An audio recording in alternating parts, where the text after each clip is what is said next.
Hi, I'm Jay. And I'm Christopher. Christopher? What's with that? Christopher. That's my full name. Nobody uses your full name. No, everyone calls me Gigantor. Oh, fair. Oh, yeah. And we're the Grumpy Dungeon Masters. Damn it, you cut me off. Oh, well. Yeah, we're grumpy. What's up, Craig? Hi, Craig. How you doing?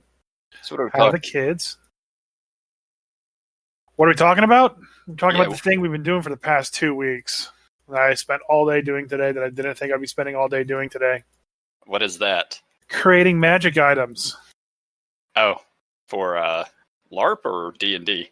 Either or. I can talk about both. Yeah, I mean, magic item creation is definitely a dungeon master thing, so it's game mastering. It's right up our alley. So first and foremost, do you like doing it? And if you do it, what are the scenarios in which you do it? So I am actually a huge fan of creating my own magic items. I utilize, honestly, probably half of the magic items I hand out during my actual campaigns are, some of them are based off of actual magic items out of the book, but a lot of them, I will just make little tweaks here and there. I will give a story behind it. And a good number of them are just created from scratch just because I feel like, when you receive a magic item as a player, it's nice to get that flame tongue longsword, but it's just way cooler to get the sword of some legendary adventurer, even if the sword is nothing more than, it glows when orcs are nearby.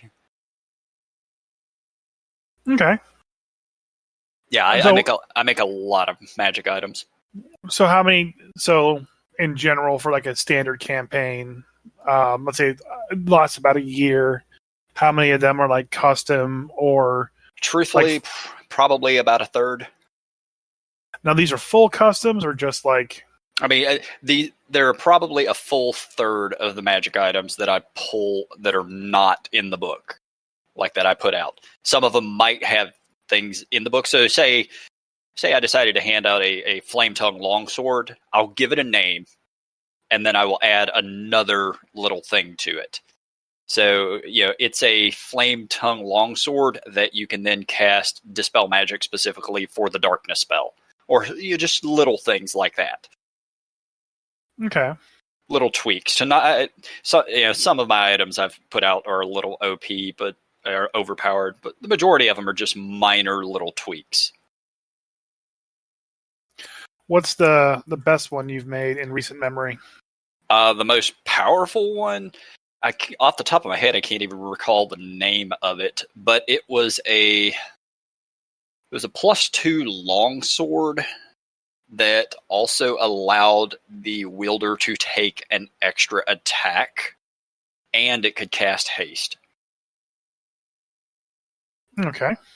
I mean, I always complain about fighters being broken just because of how many attacks they can get in 5th edition, but it was already a very high-level campaign by the point they got that, so it didn't really make a massive difference. And what would be the most favorite one that you made? My favorite one, once again, I'd have to look up the names of these things because I don't recall. It was a ring, and the only thing it did was the wielder, didn't matter whether they were a caster or not, could actually cast Dimension Door once per day. So not even super powerful, but just kind of a neat little thing.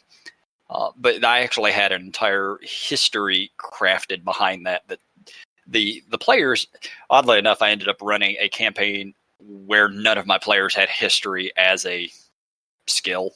Like, none of them were proficient in it. So a lot of the stuff they could have learned, they never did. But I know it. I know all the info, or at least it's all written down. So maybe someday. Your secret info. No one's going to know. I mean, I had it there for the players. But, if you can't pass a history check, well, it is what it is.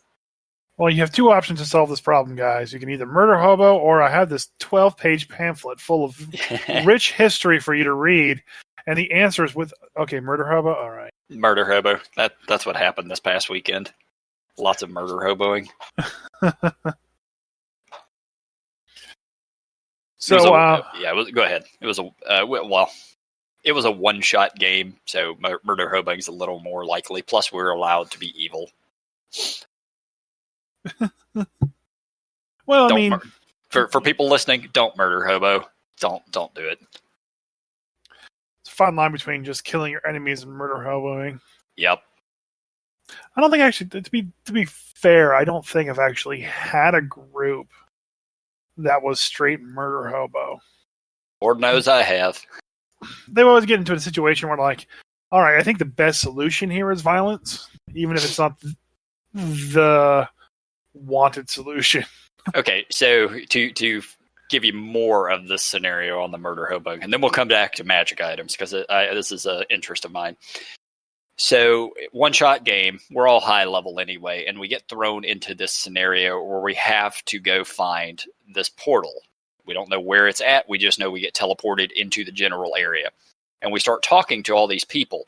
And there's obviously something messed up about the town that we're in, because everybody has a smile on their face, and they sort of repeat the, hi, welcome to Pete's Grove, or whatever the name of the town was. It's very just off-putting, like a 1950s sitcom. So we all knew something was messed up. So I'm walking around, investigating stuff, talking to people, but I'm also playing lawful evil. Then we have the one jackass in our party who was playing chaotic evil. After about the third person, and I didn't get any real answers out of anyone, he just starts shooting people with his bow. Murders like 3 or 4 people, and then finally we figure out what we need to do over that 20 minutes of playtime. After that, the murder hoboing stopped. So it wasn't even the whole party, it was specifically one player. And then there's always the beautiful, I'm playing my alignment. Yes. Yeah. Even we can chaotic. Get stuck on this for hours. Yes. Yeah. We'll. That's a whole podcast of its own. We'll come back to that one. Yeah. But was it a magic bow? Yes. He had an Oath Seeker, of course, because it's literally the only magic bow in the player's handbook. Is it? I believe it is. If not, it's the only really good one. Hey, there's plus ones and stuff. But... Sure, yeah. I'm talking about anything. Like, there might be one other one, but the Oath Seeker is the only one I can remember off the top of my head. Yeah. And thus the reason I make magic items. So, I don't like making magic items. And it's not that I can't make magic items. I just find that players, if you make a magic item for a player that's not in the handbook, there's a whole logistical thing that I have to deal with in using D&D Beyond or whatever program that I'm using, at least in my more modern history of tabletop, where I have to make the custom item, import it into the program, and then get the player to find it. And with D&D Beyond, there's an option to make things public so other people can use it and see it, and you get critiques, and that's just a whole world of pain that I don't want to talk. So what about creating magic items for a home campaign, not one online? Well, that's the system that I use. So the example I was going to give is I did create one for my wife and her Drow priestess because there was no blessings for Lolth. Blessings, the mechanic that can occur in D&D proper, but there weren't any that actually were tailored towards Lolth. Yeah, I think there's one magic item that's sort of tailored towards that, the tentacle mace or tentacle whip, whatever it's called, but that's literally it. But there's those little blessings that you can receive. Now, in D&D Beyond, as a product, there's no way to give a player a blessing. You have to create a amulet that doesn't require an attunement or doesn't take up an on-magic item slot, and give them that item, and they just have to understand and know that that item is there for them to use all of the blessing. And because I mainly run through, not pen and paper and use D&D Beyond for everything, I tend to find that the players forget that those things are there, in my experience. Yeah, so that's probably the case. If it doesn't show up on their stat sheet and they don't see it immediately there, they forget about it. Now, props to my wife, she hasn't forgot about it, and she's used it multiple times. The actual blessing itself was she can call upon Lolth to basically give somebody else like inspiration, in a sense. They take mental damage, and Sounds all right. And then they get like advantage or extra damage based on that effect. And I can pull up the actual. Yeah. So this is a custom magic item that you have made specifically because there was nothing else that fit what you needed. Correct, and I try to keep it as balanced and in canon of the game as possible. And this is actually, it's on D&D Beyond. You can look it up. You can find it. You can use it. It is a wondrous item. It doesn't actually have a specific thing to wear. It's just a wondrous item that you just have equipped to your character. It's called the Spider Queen's Blessing. It does the following. Spider Queen's Blessing. Lolth has blessed the player with her unsettling grace and divine presence. A character retains this benefits of the blessing forever or until it is taken away by the god who granted it. Unlike a magic item, such a blessing cannot be superseded by an anti-magic field or similar effect.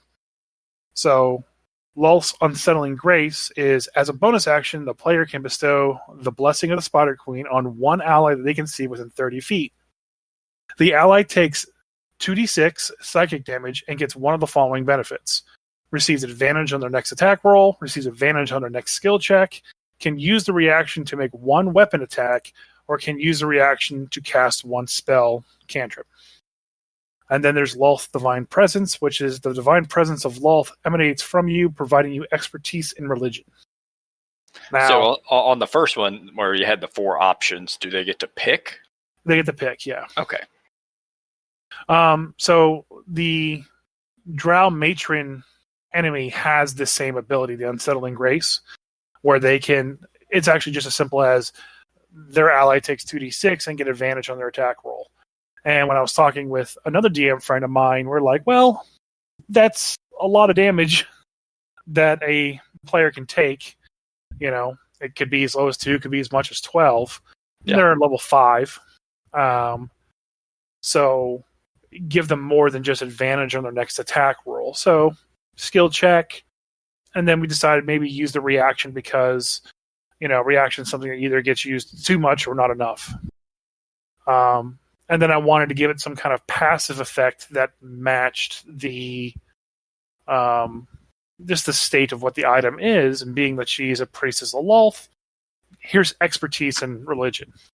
So you can take your magnificent plus 5 and make it a +8. So, I mean, it seems like a reasonable item. It definitely doesn't sound overpowered, and it's definitely within the flavor of what you're trying to do. So here's one of the reasons why I didn't like making it. So when I first showed this to my wife, she was like, "Is that all it does?"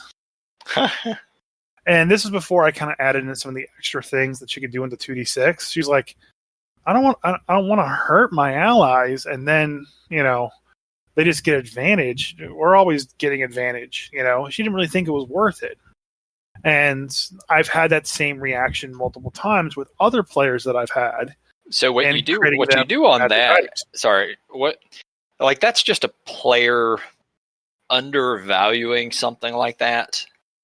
So myself as a player, I like taking the just most normal, mundane items and finding creative uses for them. So, it is not super powered by any means, but just think of it this way: giving advantage, give it to the rogue. if you have a rogue in your party. Rogues get sneak attack off of advantage. Yeah. So that's a guaranteed. Sure, the rogue might take a little bit of damage, but if you're in a situation where there's no flankers, there's no way to get advantage, bam, there's your advantage. Yeah. And rogues, I mean, all of their damage is based off of sneak attacks. Otherwise, you're just doing a D10 of damage or whatever. On top of that, too, there's the whole you can make them use a reaction for free weapon attack. Oh yeah, yeah, which is huge. That's huge, especially in D&D with its action economy. Mm-hmm. So I mean, it was. I think she understood how good it was a little bit later. She did kill a player with it. It happens. She was like, okay, we have to kill this guy. I know you're low. How many hit points do you have? I have 10. All right, here. You get a free attack. Take 12 damage. Shit. Yeah, well, adventuring is a dangerous game. So, like, the other custom, I guess, magic item I had to make was Elisandre's, some Elistrae. Yeah. I had to make her Singing Blade, because there's no Singing Blade in 5e. And then that led me down this rabbit hole. Okay, what kind of weapon is a Singing Blade? And I looked it up. Oh, they're two-handed bastard swords, or they're two-handed long swords, or they're a bastard sword. All right. Yeah, they've dropped the bastard sword, but they just made it where long swords can be single hand or double hand. Yeah. So then I was like, okay, what am I going to do with this? Now I have to make this item. Do I make it? How do I make a requirement to use this blade? Because it's supposed to be like a dance. A dancer's supposed to be using the blade, and yet it's supposed to be always two-handed. So that's not really a mechanic that exists in 5e. So I worked on that for a while, and whether it's a mechanic or not, you can always just write caveats into stuff. Must be wielded two-handed. Yeah, and that's I think that's exactly what I did. I can find it here in a second. Yeah, with the Blade Singers, like, truthfully, I don't remember off the top of my head what their stuff does. I would have just gone back to 3rd edition and looked to see what their weapons did at that point, and then maybe built something based around that. Yeah. So yeah, I made it a longsword, weapon longsword, artifacts. It requires attunement and good alignment. It is, you have +1 bonus to attack and damage roll. This magic weapon on hit, it deals an extra 1d6 force damage due to the sound it makes when it is swung. That's from the other editions. If the target wouldn't be thunder damage. I followed what the other editions had. Yeah, I don't think thunder was a damage type previously. Yeah. If the target is deaf, they do not take additional force damage. The blade is larger than a normal longsword, but is smaller than a greatsword. The sword must be wielded with 2 hands, unless the wielder has 20 strength or greater. Then they can wield the sword one-handed. That's the first sentence was from the old descriptions of the items. Mine was, hey, you have to use this two-handed unless your strength is 20. Then you can use it one-handed. And then you get the belt of giant strength, and next thing you know, you have a blade singer dual wielding those things. Well, sheath, the blade looks like a normal longsword. However, once it's in sheath, the sword sings constantly and loudly. Any creature that can hear within 30 feet of the sword can hear the sword's full song. The sword can be faintly heard up to 45 feet away. The sword song makes its wielder confident and immune to charmed, frightened, command, confusion, fear, and suggestion. Any emotion forced upon the wielder only causes rage. Focus on the one who forced the emotion. Proficiency with the longsword allows you to add your proficiency bonus attack rolls that you make with it. So, those are the only 2 custom items so far that I made with D&D 5th edition in D&D Beyond. One to serve a purpose with the actual system not having a way to add in blessings, and the other because this sword hasn't been created in an official context yet. So that's kind of my more recent magic items custom that I've made. And even though I had like all the old references to pull from, it still took me a good while to find the right balance for this item and get all the links in there and set it up, which is again why I don't like making custom magic items, because it took 6 hours to go through all this and set it all up. Yeah, see, that's the thing. Because you are running everything online, you have a lot. You have to actually think about this stuff a lot more than I do. Like I'm playing online right now only because of the coronavirus. Otherwise, we only meet in person and play that way. So everything can be done. I mean, most magic items I create are literally off the top of my head 5 minutes before starting game. You know, if there's a balance issue, I also made it sure during our session 0 that all of my players understand, hey, you know, if I feel that something is broken, I will change it or get rid of it. So if I hand out a magic item and, 6 months later it's overpowered and I realize I've screwed up, I mean, I'll let them know. I'll give you a toned down version of it. Doing that online is more difficult for sure, because you have to make all the changes and everything. Especially with like Roll20. I don't know if you've used it or not, but you can actually add in magic items. You can create them from scratch, add what they do, but you have to manually do all of that. If it's just a magic item out of the book, you can just sort of drag and drop it right into the sheet. Easy peasy. Yeah, and that's what I want to make easy for the players that I have is, okay, we have D&D Beyond as a source. Me and my friend have put a lot of money into this, so we're going to take advantage of it.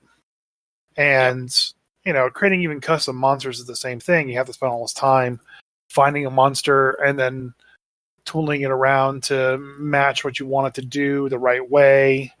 And, it's okay. It makes sense. It makes it easier for me. It just takes a big effort on my part to sit down there and do that. I've done a lot more with monsters, but I've also gotten better at going, okay, this is going to be a flesh golem creature. I'm not going to make a custom monster for it. I'm just going to bump up its AC to 17 and its damage with an extra attack and just roll with it from there. I don't need to create a whole extra monster for it because that's just me on my end. But for my players, I needed to have the thing on their sheet so they know what it is and they can remember it. Yeah. Otherwise, they forget. Which brings me to monsters are very easy. Sorry, go ahead. Yeah. So that brings me to the other magic item that I made back when I played 4th edition.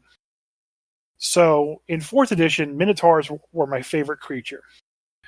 A Minotaur, when it kills an adversary, they could eat the heart of the adversary and gain a trait of that adversary. Okay? So Minotaurs can't, they could see in the dark, but let's say they kill a drow and eat the drow's heart. So they get the 120-foot vision instead of the 60-foot. Or the mist, or the shadow step, or the shadow cloud, or something drow like the fairy fire attack. Mm-hmm. That was how they were built. And I always thought that was really cool. So I took that concept and I took it to my Minotaur player, and I was like, all right, this is the history of the Minotaurs that you know of, but you're of a clan that is not inherently evil. Quick question. What setting was that? Is the default 4th edition setting, Points of Light, I think it was called. Okay. I think you mentioned that. Yeah, you mentioned it before. I had never heard of this thing before you mentioned it a couple of weeks ago. So I was like, okay, your Minotaur clan is not an evil clan, so they're not eating hearts, but they're still collecting hearts. And you can take this and stuff it into your totem weapon, which is a custom weapon that I gave them. And in doing so, you will have different damage modifiers and different abilities for the weapon and you as a player, because this is your totem weapon. And he put one heart into it and forgot all about it. Naturally. The singing sword that I made, I spent all the time finding it and setting up all the right links and everything.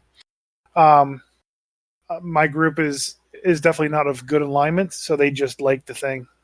Just chucked it into the middle of Waterdeep Harbor. That sounds familiar. So Yeah, I'm my players, if they find stuff they can't use, like they just sell it off. If it's a campaign where there's some place viable to sell it, they will.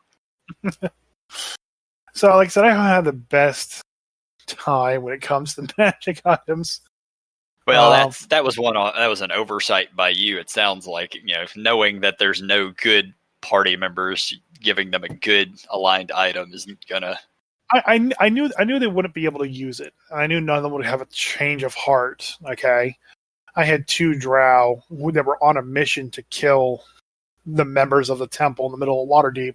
So yeah, I knew it was going to end the way it was going to end, and I knew they were going to lake it. But I kind of thought they would, like, I don't know, destroy it, corrupt it. Rather than just chuck it in the ocean. Like, Lolth, we brought you the blade of the High Priestess. Please bless it with your blessing and make it a weapon for me. Cool. Now I can just take what I've already made and call it, like, Lolth Sting or some shit like that. Yeah. And just, really tool it up. No, it was literally like, what do we do with the sword? I don't know. Bloop. Throw it in the lake. Like, all right. Okay. Which leads me to wonder how many magic items are sitting at the bottom of Waterdeep Harbor. Well, at the end of that session, at least 2. Because they also laked the fighter's Iron Man-esque armor. Sounds like it's time for somebody to play a sea elf and get rich. Well, there's actually a dragon in the harbor. Oh, well, okay, there you go. Swims around, picks up all the magic items and stuff that gets left behind. He should pop up as a shape changed, whatever. Go find the people throwing him these items and give them a boon for it. Yeah, he was really sad because I figured it's a common magic item. It's just like as a modifier add to any item where like the armor can go on and off the player as a bonus action. Mm-hmm. So instead of taking 4 hours to put on your armor, it takes bonus action. Right. Yeah. So it's Iron Man armor essentially, and he was so proud of it. He wanted it, but I'm like, they saw you in that armor. That armor is well known to the people that survived your assault on the temple. He's like, yeah, I guess we got to get rid of it. Survivors, okay. Man, these guys are failing at murder hoboing. Well, they left one, and he's like, okay, I'll give it to the drow, and they can take care of it. And what's the best way to take care of it? Clunk. So, yeah. I hope he had another suit of armor. He did not. The heck did he do? Did he just go buy some more armor? I think he bought some, like a breastplate or something like that. Yeah.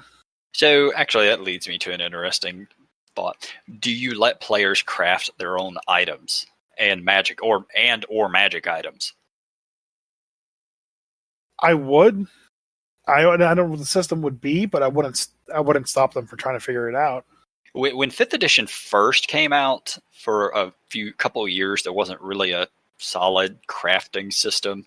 I know they have added a lot more to it, especially with Xanathars.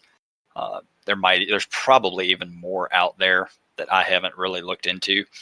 I love the idea of crafting items as a player, and I'm all for my players doing it. That being said, none of my players have ever tried to do it. Like they've never mentioned it, anything like that. I will say with my current group, none of the PCs are set up in that lifestyle to do that. Mm-hmm. They are all like priestess or cleric or a fighter type that doesn't really have any skills other than stabbing people. I do have a brewmaster monk who spends all of his time making different alcohols and brews, which I let him do with varying degrees of success. And he'll be like, "Oh, can I scrape this mushroom off the zombie beholder and use that in my next brew?" Yeah, that's going to turn out very well, I'm sure.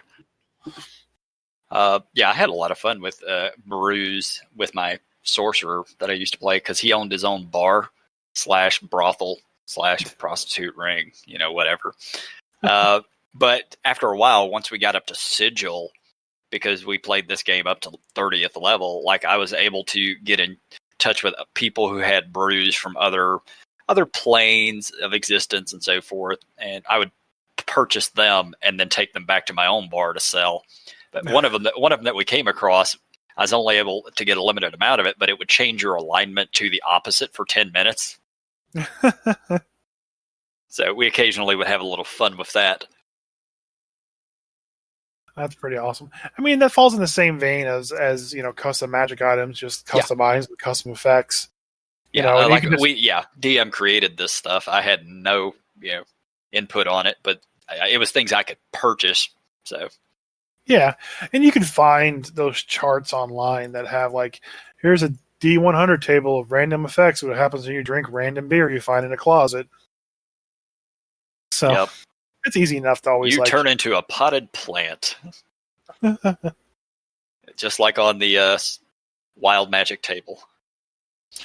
Wild Magic's another one. It sort of ties into creating your own magic items. It's less permanency, but creating your own tables for Wild Magic is something I like to do. I know the guy we play under, Johnny. When he does tables, he actually he'll have 3 different Wild Magic tables pulled up. He'll have the one that's in the player's handbook, and then he'll have 2 others that he has found online. So they can roll, but the guy who plays a Wild Magic sorcerer in our campaign kind of already knows everything on that main chart. So if it's something the DM doesn't like, he can just grab one from the other charts at that same roll number and be like, no, this is what happens. So effectively, he has 300 choices as opposed to the regular 100 or so. Yeah, I played a Wild Magic Sorcerer, and I think I was able to roll on the table twice in a year-long campaign. That's where that's a little bit where it differs. Johnny, he requires it. If you're casting magic, you're probably rolling on that table. Yeah, so the quicker that is that. So every time you cast a spell of first level or higher, you have to roll on the magic item table. Or you mean the wild magic, yeah. You have to roll to see if the wild magic procs. Yeah. If it procs to roll the table. So it also does say in there that the DM can require it. So me and him talked ahead of time. I'm like, okay, the DM can require it. The DM can say that no, you can't roll wild magic because every time you roll on the wild magic, your free advantage skill resets. Yep. And I was like, okay, I won't abuse this, as in I won't walk outside, cast magic missiles into the air, so I have advantage on my attacks, if you let me roll the wild magic chance every single time. And he said, sure. So I rolled every single time I cast a spell of first level or higher, and I think I only got a chance to use it 2 or 3 times. Yeah, see, getting that free advantage is nice, but sometimes you just get screwed by that table. We were in the middle of a fight, and this was the boss fight, nasty bastard that we were trying to take down, and our sorcerer gets turned into a potted plant because he rolled on that chart. So he's pretty much out for the whole fight. I would purposely position myself so that if I rolled the fireball, it would kill the party. Yeah, we haven't been hit by a fireball, but there was one where I think I ended up taking 20 damage from him, 20 necrotic damage or something.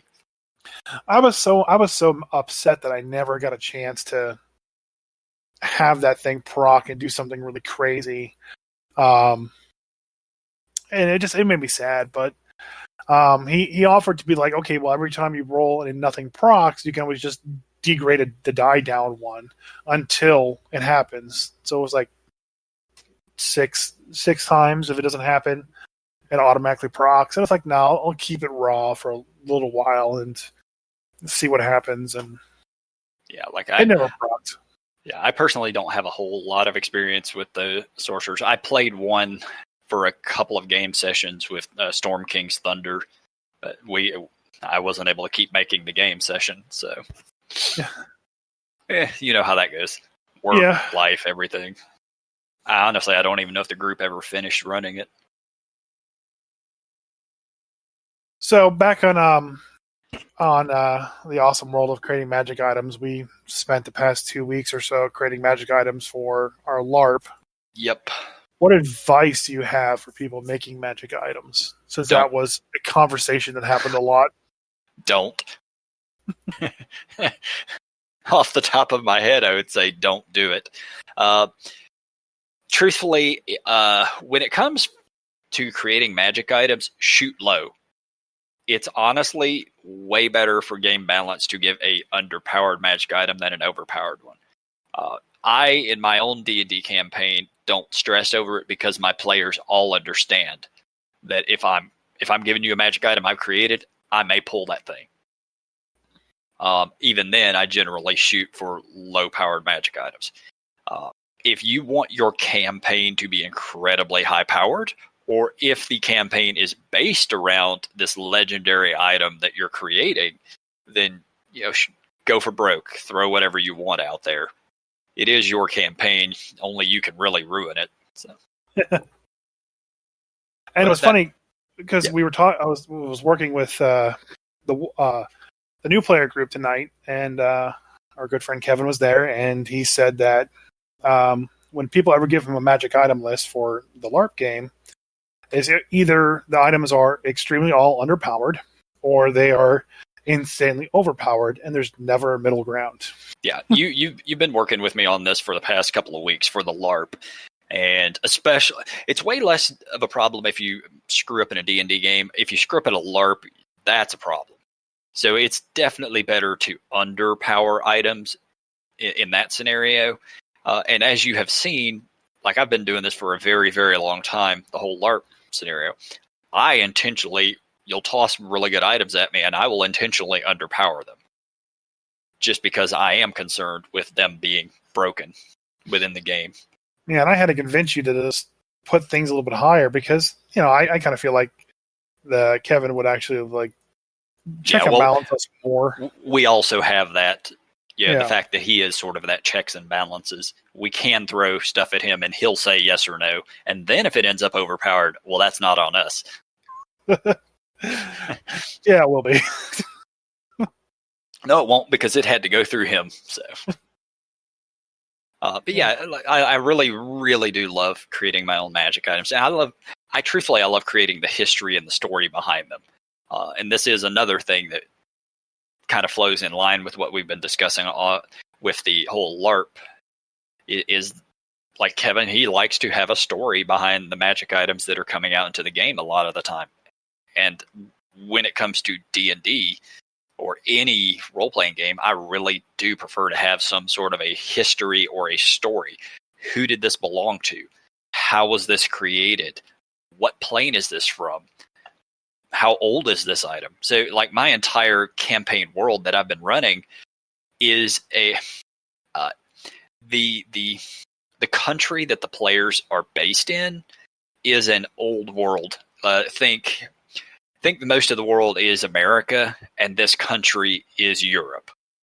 So it has a very, very long, old history. So much that's been forgotten over time.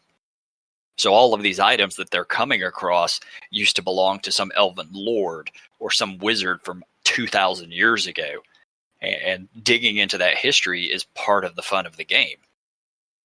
Yeah, like I said, I tried my kind of same hand at that with a couple of items that we made, giving them some kind of history or purpose, like where would this item have come from and who would have used it.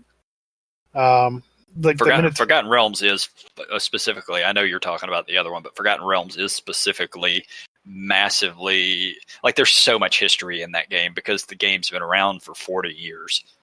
Yeah. I try to incorporate some things in my characters. I think I'm better at that when it comes to the history. Because I don't know much of it and I haven't run my own homebrew campaign, but when I do that, it's going to be a lot of magic items that are going to be very, very intricate to the setting that they're in. Yep. I kind of prefer the Dark Sun ideal of magic and magic items just doesn't exist, or so very extremely rare that when you find one, it's almost when you find that +1 sword, it's almost entirely game breaking.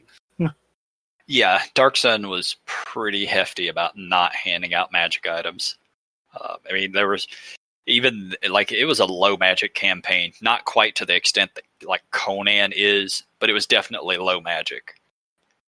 Yeah. But also, that being said, every single thing in that game had psionics, except for I think mules. So it just sort of supplemented magic with psionics. Yeah, it definitely happens. But I really like that kind of setting, and in the homebrew campaign that I've been building, I kind of ran with that that idea that there really aren't any magic items, and when you find that +3 holy scepter, Dragon's Bane scepter, it's meant specifically to kill that legendary dragon that's been scouring the land forever. Yeah. Yeah, I think the next campaign that I run after I finish up with the Star Wars game that I'm doing it's going to be on the same world that I normally run on, but I'm going to run it in a different country. It's going to be the Dragonlands, which is nothing but barbarians. So I'm going to actually make it a low magic campaign. There's not going to be any wizards or sorcerers or anything like that. Just to see. I want that Conan feel to it. Yeah, and that's kind of why too. Like I in my home campaign, I've kind of like limited magic characters like as a choice. Like, yeah, you can still be a wizard, but all of your spells have to be fire or oil or grease based, because that is the only component that you have that has any kind of magical essence for you to use. So no ice, no maybe thunder. Yeah, you're not getting Big B's hand. Right. No bags of holding. No magic mansions. Yeah. Yeah. And like, for Tooth of Annihilation, I let the players go crazy. Like, hey, you have the level 10 default per the Dungeon Master Guide with magic items.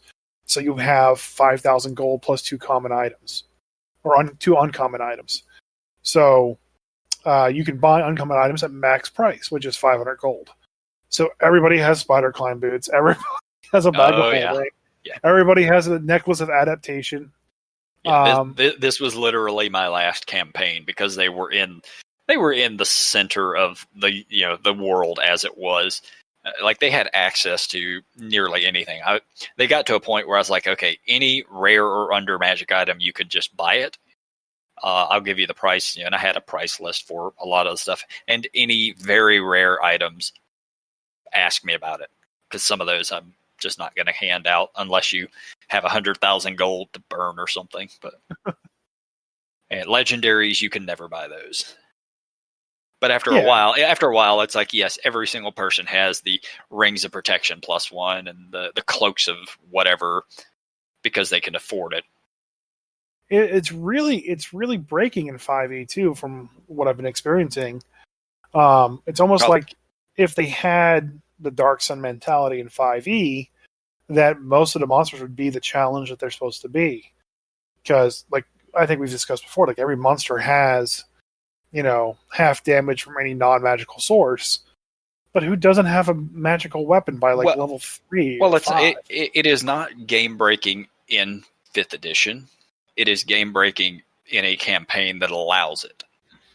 Yeah. If I did not allow them to buy magic items, and as the DM, you completely have that option. If you don't let them buy magic items, you don't have to worry about that. I intentionally was running a high magic campaign, and I was okay with that. Everything that they could throw at me, I could throw it back just as hard. Right. And I think what happened with us is that, I'm trying to stick to the tomb and not change anything of what's in there. But because of that, they have the items that are making it a little bit easier. But then again, half the party did die last session. Yeah, so, like it may be unbalanced in the written campaign stuff, Tomb of Annihilation and Storm King's Thunder and so forth. Like I don't really know because I haven't played a lot with those. I only really tend to play homebrews and run homebrew stuff, that's what D&D has always been to me. Yeah. Like I've run Dragonlance and Forgotten Realms and Dark Sun, but those were never the core of what I was doing. Like I've always just created my own stuff.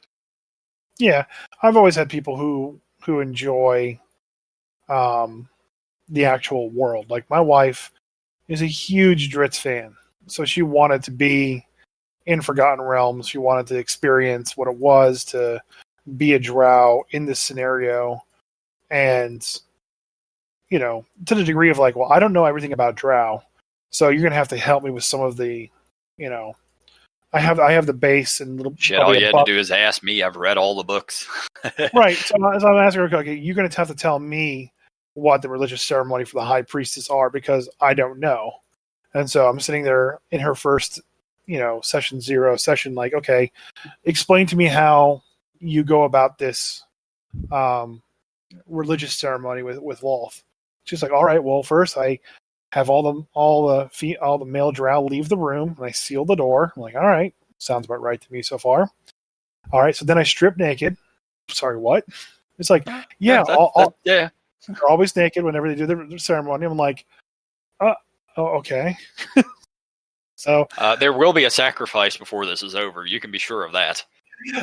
So, and it's going to be something sentient. So she kind of went on and explained the whole thing, and I trust my players. That's your first mistake. And I'm kidding. So she's explaining the whole thing, and I'm like, okay. Great. All right, you're done. All right. Roll for your religious ceremony. Yep. Yeah, that is one of the problems with running campaigns and worlds that are well established. So I'm running this Star Wars game, and I'm having to be very kind of cautious as to where I run it, because it is taking place during the Star Wars movie, like right in that time period. So I'm having to run it outside of all of that. I'm actually running it around the hut worlds. But even then, there's I'm sure there are people out there who've read every freaking Star Wars book and comic and everything else, and would tell me, no, at this time period, this was happening on Nar Shaddaa, and so forth. And I'm just trying to avoid all of that. Because there are always going to be people who know more about a setting than you do, unless it's your own setting. Right. Which is the reason I like running my own stuff, because I can do what I want with it and change it as I feel I need to. Yep, and that works, and that's why we have the tables to make magic items at our own whim. And like I said, overall, I think I've enjoyed making the ones I did. I just don't want to make any more. There are plenty in the book that I can just do a quick search on and help pull them up in D&D Beyond. Efficiency over being lazy, I guess. Yeah. One thing that would also help, like my problem is I know every magic item that's in that DM's guide, but conveniently there's the DM's guild. So if I really feel like I want more magic items and I don't want to create them myself, I am sure I can go on there, pay $3, and just download another 100 or 200 magic items. Oh yeah, for sure. Some of them might not be balanced, but it's also my discretion if I ever put them in my game. Yeah, and that's something that I've always hoped, happens is, if I do make a magic item, that it's actually well balanced and well thought out, not too crazy, not too game breaking, and, the players have a fun time with it. And like I said, I think my wife has enjoyed her Lolth blessing that she has. Yeah. It's a nice little trinket that's not game breaking by any means. Yeah, and that's ultimately what I strive for. And like I said, your comment of always having a story to an item that I think is very important. Yeah, players love that.